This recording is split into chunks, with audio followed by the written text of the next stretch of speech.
Greetings all, and welcome to Dave's Craft Room. I'm Dave, and in today's video, we will be making cyanotypes. Actually, we're gonna make the cyanotypes and then we're gonna sew them together into a quilt, I think. And what are cyanotypes? Basically, these are 10 8.5 by 11 inch pre-treated fabric sheets. You can treat them yourself, but I just decided to buy the pre-treated ones. I think these are $20 online. You can buy them online, which is what I did. Basically, these are pieces of fabric treated with a chemical that reacts with the UV rays in sunlight. You have the fabric sheet. I'm gonna put it inside under the glass of this frame with various different objects. Wherever the sun hits the actual blue, that kind of develops it, and it changes into a permanent blue dye. Wherever there's like a shadow casting on it, it doesn't. So that's how you have like, see they put like a fern leaf on it, run inside and wash it and rinse it off. It rinses the blue dye that didn't develop where the object was. And then you have cyanotypes. And that's really, I mean, it's pretty simple. I think, I've never done it. I have 3 frames here. The purpose of the frames is to flatten it and, you know, to make it so that it stays perfect. We are gonna be making cyanotypes of essentially just random stuff, to be perfectly honest. I can picture a lot of ideas of like doing it as a theme, like with a theme. A lot of people do plants or, you know, and flowers and stuff, but I kind of live in like a concrete jungle. I don't really have like, and I don't have a yard. So there's no plants for me to use other than grocery store. I purchased leaves at the grocery store. I do not know what these, I think this is cilantro. Yeah, this is cilantro. So, but anyway, I have leaves. A few weeks ago, I bought spring onions. But you know, I'm just one dude. I didn't need all of these, but they came in a pack. So now they're kind of wilty. And so we're gonna use them for this. And I'm also gonna get like random objects from around my house. I'm gonna look around and see what random objects I can find to make cool looking cyanotypes. That's number 1, objects. Like this and other things. Number 2 is the photo negatives that I purchased on eBay.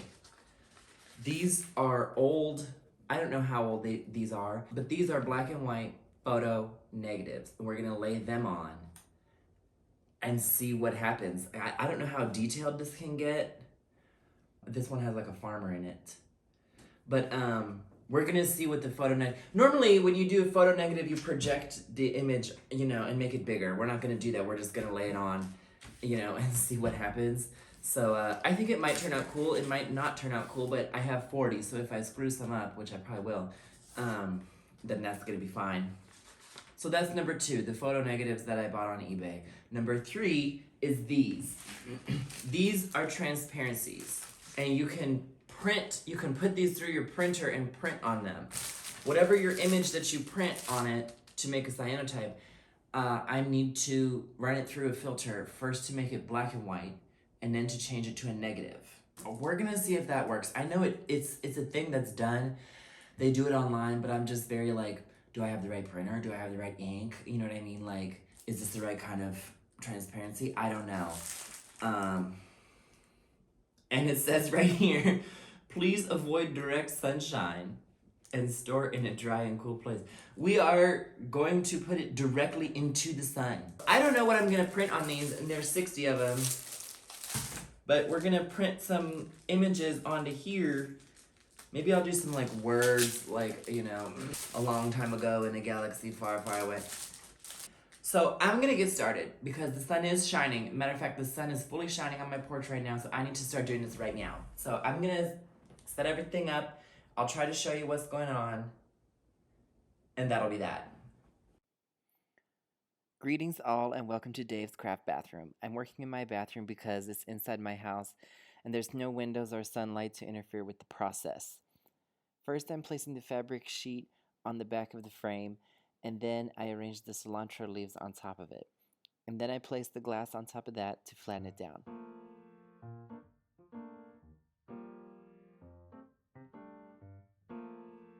Next, I'm working with the spring onions.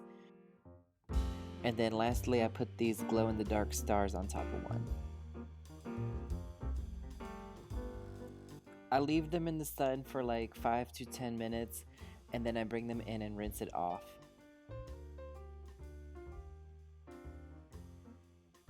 After I rinse it off in regular water, then I'm dipping it into this bath of hydrogen peroxide. The oxygen in the hydrogen peroxide helps to develop the ink. This step is kind of optional, but I did find that it worked well.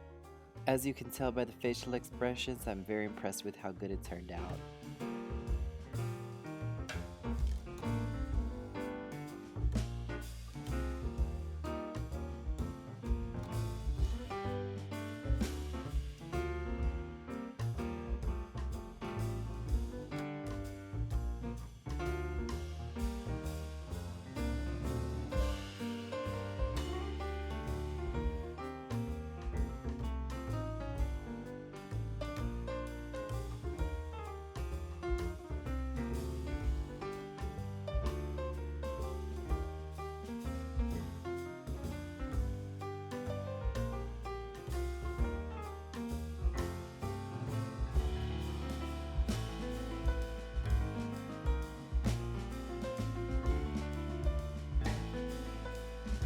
For the next round, I'm working with the photo negatives. The ones I bought on eBay were really random. There was like a UFO, a space monkey, British Royal Air Force airplane, and like a house and a farmer. For the third one in this group, I rounded up all the pairs of scissors that I could find in my craft room.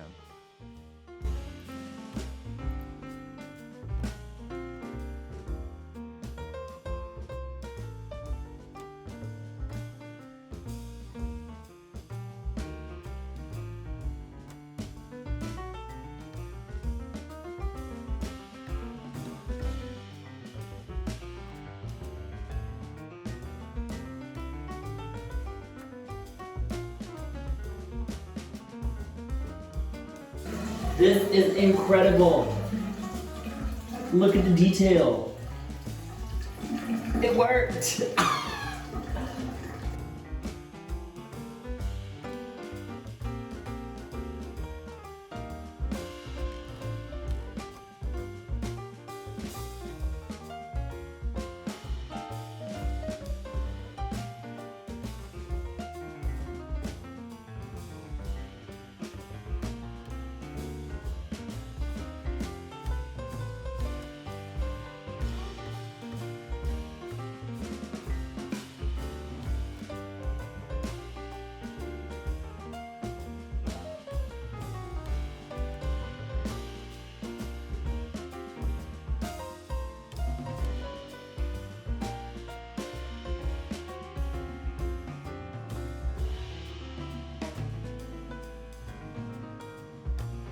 Well guys, tragedy has struck on this round. These are wet because it suddenly started raining. But I think these will be fine.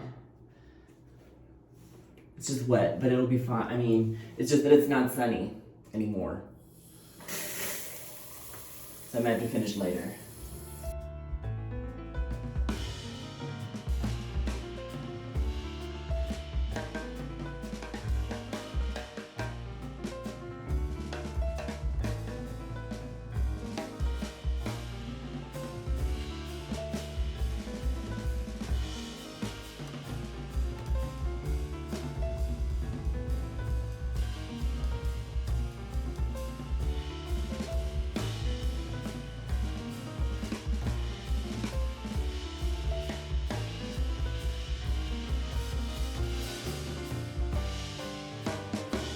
While it was raining, I worked on printing images on the Transparencies.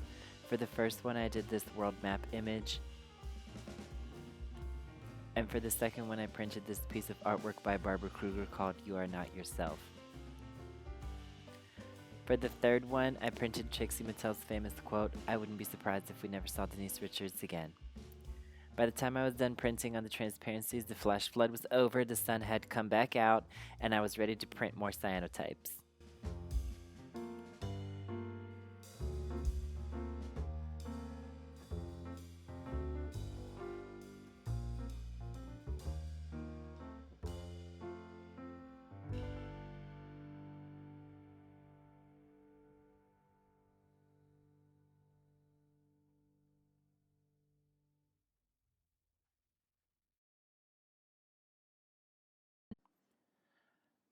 As I made more of these, the objects got randomer and randomer. Like there were handcuffs, I printed a skull x-ray, my keys, COVID masks, animal vertebrae, staple gun.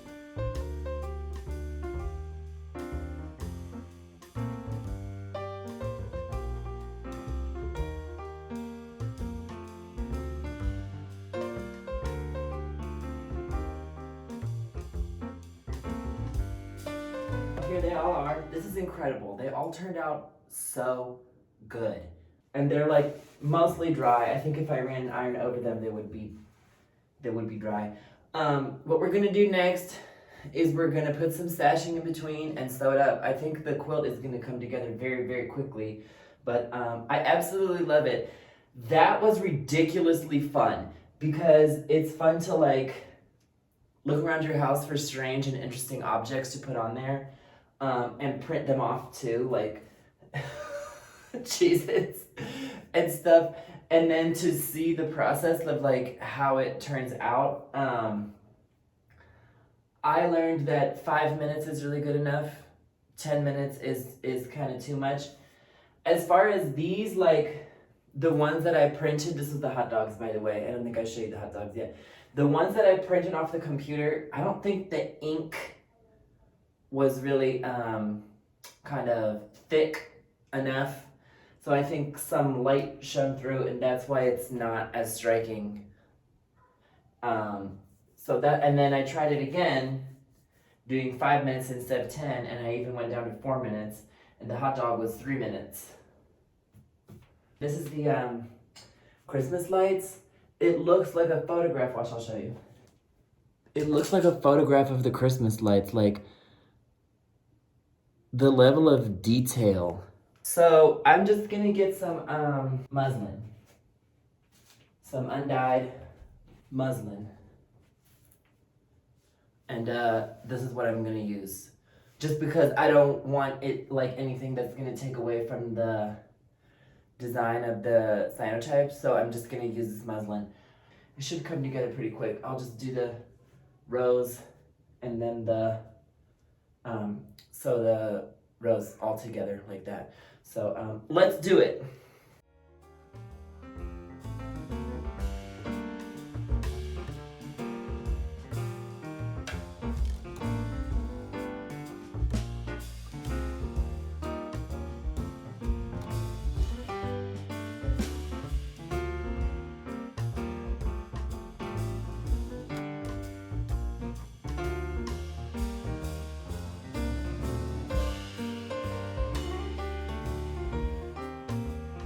We're done. That was super easy and fun. It came together. It did actually take 2 days in the end. I finished it on the second day. And all I did was just with navy blue embroidery floss, I very quickly went through and across the sashing.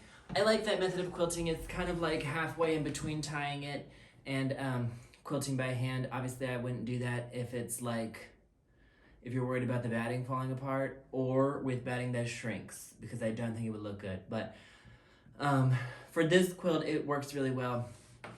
Cyanotypes are really fun and easy. Once you mastered it, like, the possibilities are endless, you know what I mean? Like, you could do like movie posters, you could do family photos, you could do flowers, you could do like vintagey looking things. The only thing you got to do is kind of master printing on the transparencies. I don't think my printer was really meant for that, like the inkjet printer, you know what I mean? Like the sun is gonna get through that thin layer of ink. But if you had like a laser printer or like a photocopier with like toner, that kind of stuff, if you could print it with a better quality printer rather than a home printer inkjet, I think it would be better. And I already have a million ideas cooking, so we'll see where that takes me next. But that's all for now. Thank you for joining me with this cyanotype quilt. I hope you enjoyed it, and thank you. Have a good one.